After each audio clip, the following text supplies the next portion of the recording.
4 police officers shot in 3 states in just 24 hours over the weekend, leaving 1 dead. And today, a 5th officer shot, now in critical condition. The Detroit police chief now blaming anti-police rhetoric. Wayne State University police officer Colin Rose, he's a 5-year veteran who works in the K-9 unit, was shot in the head last night in Detroit while reportedly trying to handcuff someone. He's in critical condition. A suspect, D'Angelo Davis, was arrested. However, the murder weapon is still missing. Here to discuss, Fallen Officer Foundation president, he's Sergeant Tre Pennie. So good to have you on the show, sir. Sergeant Pennie, let's go through 5 police shootings in just a few days.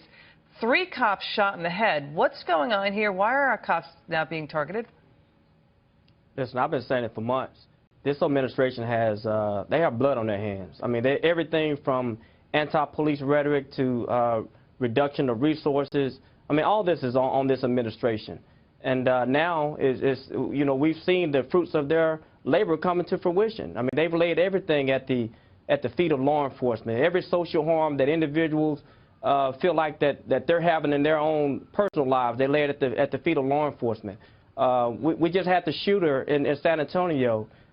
He said he was having issues with child custody. And what did he do? He wanted to take it out on a police officer, kill a police officer. This is all tied to what this administration has created.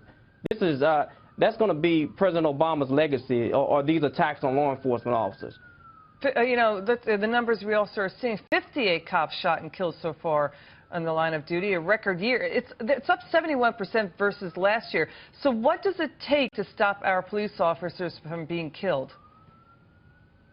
Well, it's definitely going to take some progressive policy.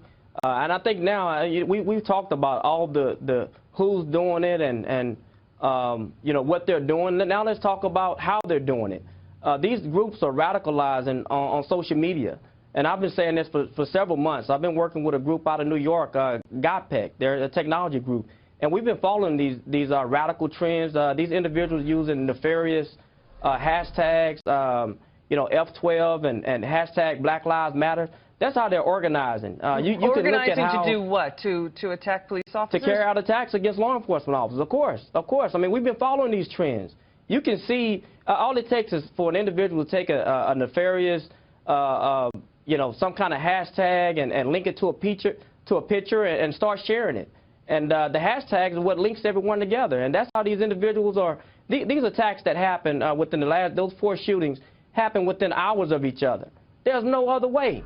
I mean, it has to be connected. And we've had 20 ambushes in the United States this year alone. The individual shootings that have been quantified or qualified as ambush attacks. And I think that those ambush attacks are occurring through social media. And we got to find a way to censor these individuals. We got to find a way, and social media should be held accountable. They're the ones at the very forefront of this. This is Instagram, Twitter, Facebook. I mean, these guys are able to radicalize, and no one is saying anything about it. So I think it's time for law enforcement officers, law enforcement agencies, to start looking at the technology realm of it and start trying to figure out how to stop it. All right, Sergeant Pennie, thank you so much for your service for our country, and have a happy Thanksgiving, sir. It was a tough story. Thank you so much. We're staying on that story.